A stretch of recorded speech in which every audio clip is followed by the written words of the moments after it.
Hello everyone, my name is Blue Shadow and welcome to another Overwatch video. I feel that I've played enough Overwatch to make an opinion about it, make some positives and negatives things about this game. First of all, as you can see right in front of you, there are 21 playable heroes as I told in my beta Overwatch video. The game has 21 playable heroes, 12 maps, and 3 game modes: Escort, Assault, and Control. First, I would like to start with the positives. And my first positive is that there are a lot of different and unique heroes. Each and every one of these heroes are unique, and none of these heroes play the same as the others.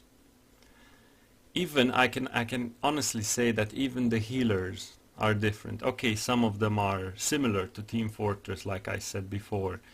Mercy here, we have Mercy that is very similar to the medic in Team Fortress with the healing beam. But other than that, let's take for example Lucio, which is another excellent healer. And he heals everyone around him passively, a little bit at a time. And he has an ability which can increase the heal speed of that passive ability of his. And his ultimate is he puts a shield on everyone that is in his immediate vicinity, but very close to him. Another excellent example of hero variety is Reinhardt, Roadhog, Zarya, and Winston. Every single one of these tanks play very differently. And that's why these things are so important, because these tanks are good in different situations. Reinhardt is good in attack maps. Winston is an excellent tank when you want to control the point. When you want to defend, you pick Zarya, for example. I never play with Zarya, but I heard that it's an excellent hero. And another positive, I feel that every situation, and I mean every situation, requires different heroes. For example, if the enemy has one set of heroes, you can counter those heroes with different ones. That is, if the map lets you do this, because there are several maps in which some heroes, for example, assault maps like Reinhardt, are imperative to have. This, I think, in my opinion, is the best tank of them all.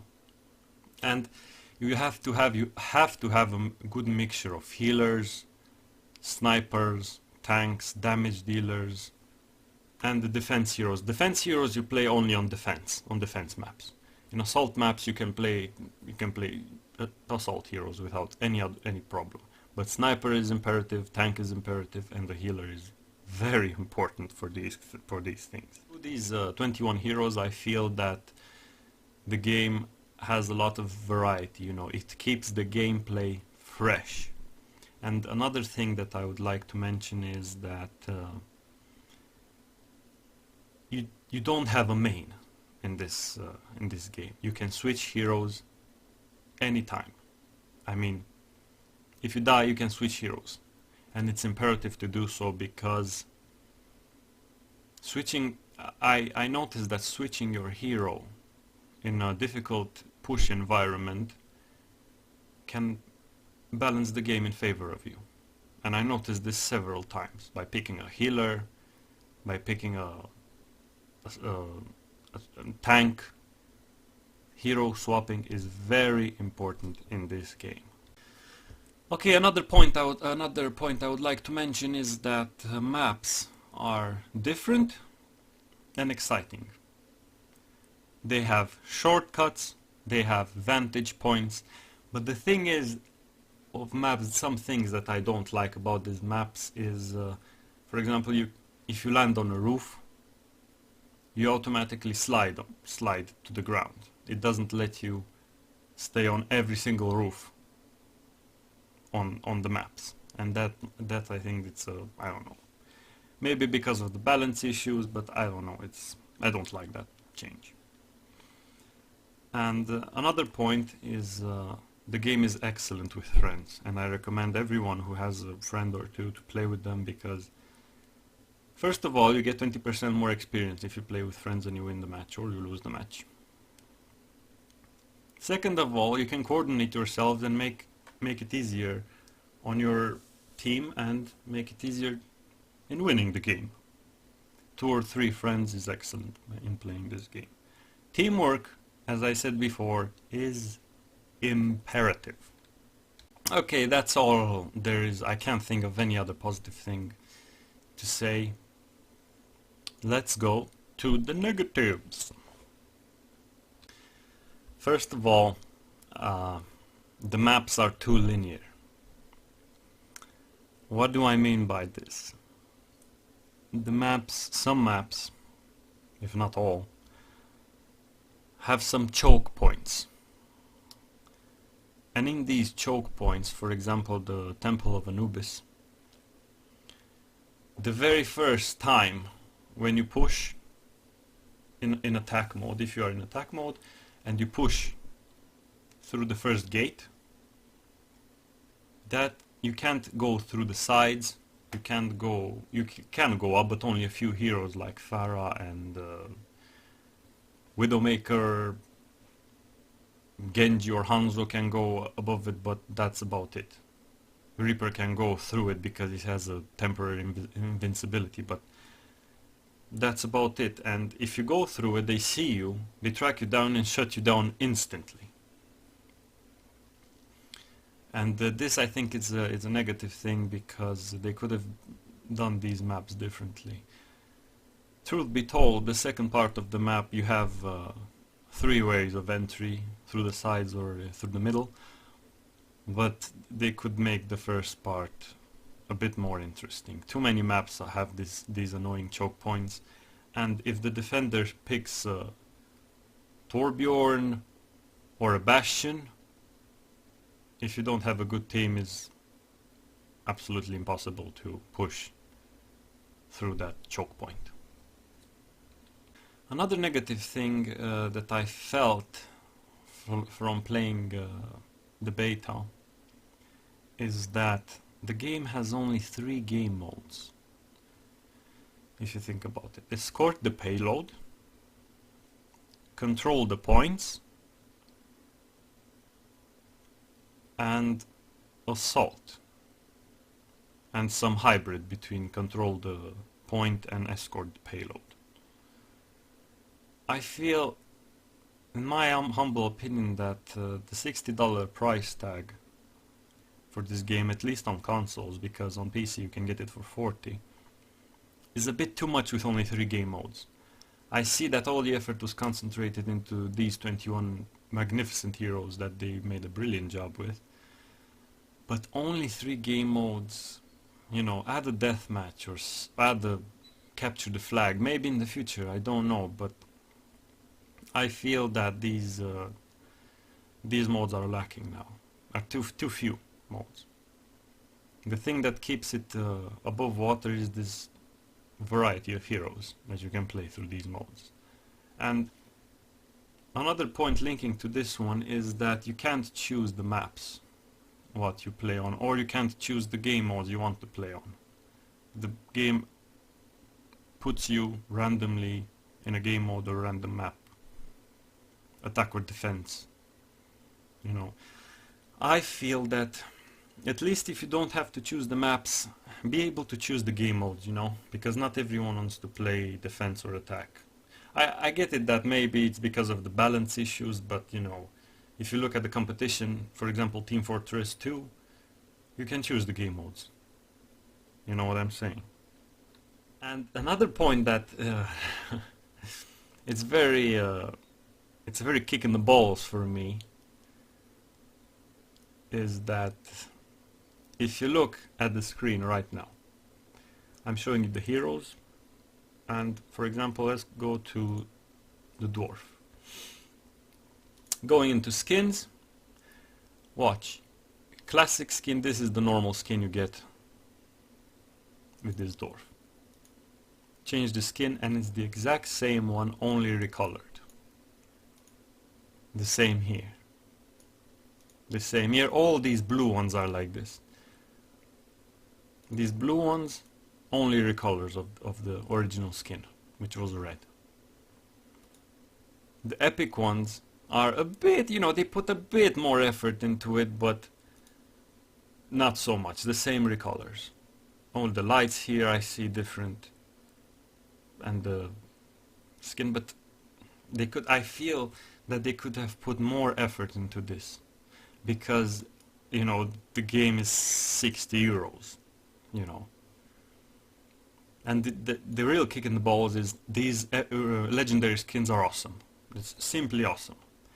But only 4 of these we have. And 2 of these are recolors, as you can see here.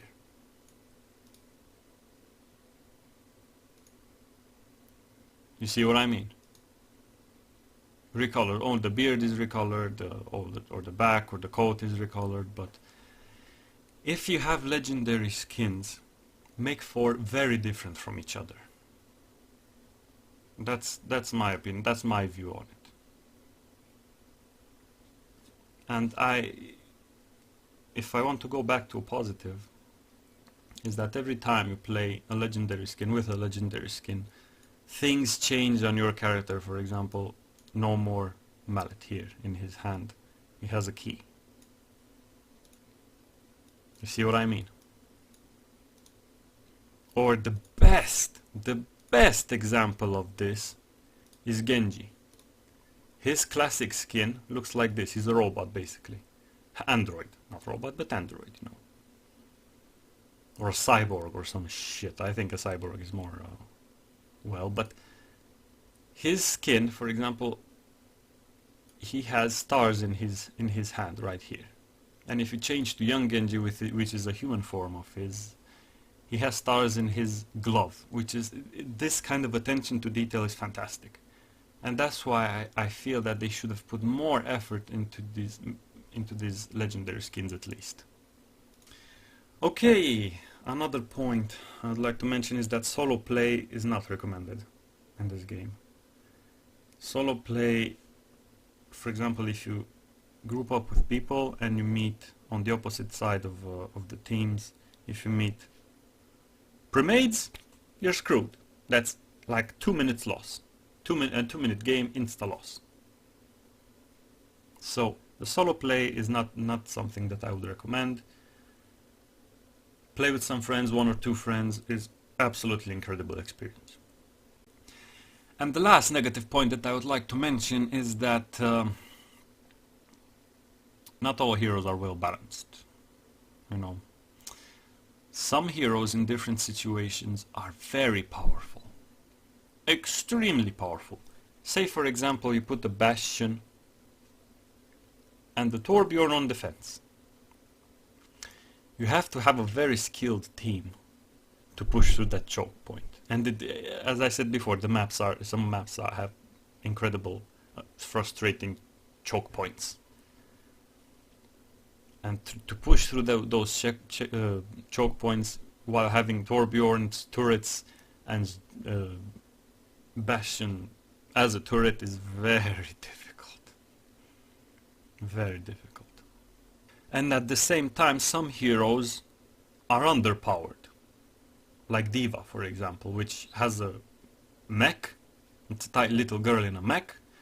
And it's like a bullet sponge.